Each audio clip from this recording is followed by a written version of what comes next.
খবরদার ইয়াতিমের সম্পদ ভক্ষণ করবেন না, ইয়াতিমের সম্পদ কখনো মেরে দিবেন না। অনেক সময় চাচারা ভাতিজাদের সম্পদ মেরে দেয়। ছোট বাচ্চা রেখে মারা গিয়েছে, ভাতিজার সম্পদ লিখাইছে, বাপ দিয়ে গেছে, এই সম্পদটাকে ছলে বলে কৌশলে কোনো না কোনোভাবে অনেকে খেয়ে ফেলার। আল্লাহ সুবহানাহু ওয়া তাআলা কোরআনে বলছে, ওই যে এতিমের সম্পদ খাইলো, ও মূলত সম্পদ খাইলো না, পেটের মধ্যে আগুন নিল। আগুন, জোরে বলেন নাউযুবিল্লাহ। এতিমের সম্পদ কেউ খায় না। তাহলে কি করবেন? আনা ওয়া কাফিলুল ইয়াতীমি কাহাতাইনি, তাকান। আবার নবী বলছেন, আমি এবং ইয়াতিমের অভিভাবক জান্নাতে 2 আঙ্গুলের মতো পাশাপাশি থাকবো। খেয়াল করেন, এই 2 আঙ্গুলের মধ্যে দূরত্ব কত কিলোমিটার? কোনো দূরত্ব নাই, পাশাপাশি না? আবার নবী বলছেন, এই 2 আঙ্গুল যেমন পাশাপাশি অবস্থান করছে, আমি আর ওই ইয়াতিমের অভিভাবক যে লালন পালন করেছে, জান্নাতে আমরা পাশাপাশি এরকম ফ্ল্যাটে, বাড়িতে থাকবো, প্রাসাদে থাকবো। জোরে বলেন সুবহানাল্লাহ। এই যে 2টা বাড়ি, তাহলে নবীজির ফ্ল্যাটের পাশে ফ্ল্যাট নিতে চাইলে, নবীজির বাড়ির পাশে বাড়ি নিতে চাইলে, নবীজির প্রাসাদের সাথে আপনি থাকতে চাইলে, এক কথায় নবীজির প্রতিবেশী হইতে চাইলে ইয়াতিমের অভিভাবকদের দায়িত্ব নিতে হবে ইনশাআল্লাহ। কবুল করুন, বলুন আমিন। এরপরে বলছেন, আউফু বিল আহদ ইন্নাল আহদা কানা মাসউলা। ওয়াদা পূরণ করতে হবে। কথায় কথায় ওয়াদা ভাঙ্গি আমরা। আল্লাহর কসম আসবো কালকে। কিসের কালকে আসছে? ফোন দিয়ে বলতেছে, দোস্ত কালকে টাকা দিবই ইনশাআল্লাহ, মিস হবে না। আর একটা দিন আমার সময় দে।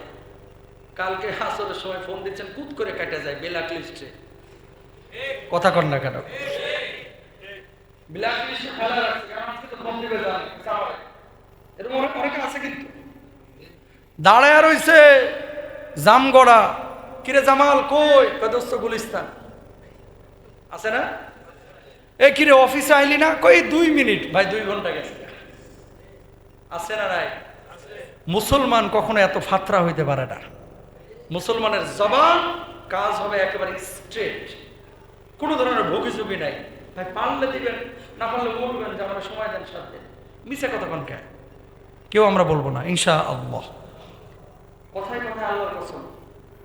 এর জীবনে যে পরিমাণ কসমের কাফা আসছে, যদি দেয় ওর লুঙ্গি কাফা সব বিক্রি করা লাগবে। এরকম আছে না নাই? খালি আল্লাহর নামে কসম করে, খালি আল্লাহর নামে কসম করে, একটাও মানে না। এগুলোর জিব্বা আল্লাহ তাআলা আগুন দেখিয়ে ওটা আমাদের কাটিয়ে দেবে। জোরে বলেন নাউযুবিল্লাহ। আল্লাহ রহম করুক, আমিন বলেন। শেষ, এরপর আর কয়েকটা বিষয় আছে। ওয়াউফুল কাইলা ইদা কিলতুম ওয়াজিনু বিল কিসতাসিল মুস্তাকিম। খবরদার ওজনে কম দিও না। মাইপা যখন দিবা একটু সিস্টেমেটিক সুন্দর করে দিও। এমন ভাবে আম বিক্রি করলা, আমের কেজি হচ্ছে 1.5 কেজি, আর ওইটা মনে করেন ঠোঙ্গার গ্রামে হচ্ছে প্রায় 200 গ্রাম। ঠোঙ্গার ওজন এরকম যেন না হয়। কিনবেনও পুঙ্খানুপুঙ্খানু ভাবে বুঝে, বেচবেন ওইভাবে। দাড়ি পাল্লা বা ওজন মাপার সময় কম দেওয়া, এটা সম্পূর্ণরূপে হারাম করে দিয়েছেন কে? আল্লাহ। এরপর আল্লাহ বললেন, ওয়ালা তাকফু মা লাইসা লাকা বিহি ইলম। যেই বিষয়ে তোমার কোনো জ্ঞান নাই, এই বিষয়ে কথা বলতে যাবা না, যেটা আমাদের সবচেয়ে বড় সমস্যা। যেটা বুঝি সেটাও বলি, যেটা বুঝি না সেটাও বলি। হুজুর এটা নিয়ে কোনো কথা বলবেন না, কোরআনের কথা বলেন। আপনি কোরআনের কি বুঝেন?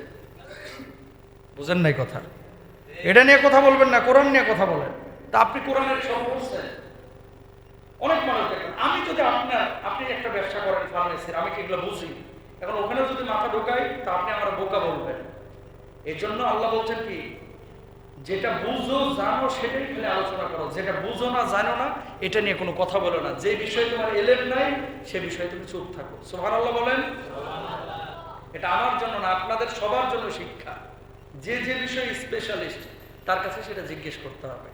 পারলেও মাথা ঢোকায়, না পারলেও মাথা ঢোকায়, এটা মুসলমানদের আখলাক হতে পারে না। ওয়ালা তামশি ফিল আরদি মারাহা। এরপর আল্লাহ বললেন, অহংকার করে পৃথিবীতে চলো না, বিনয়ের সাথে চলো।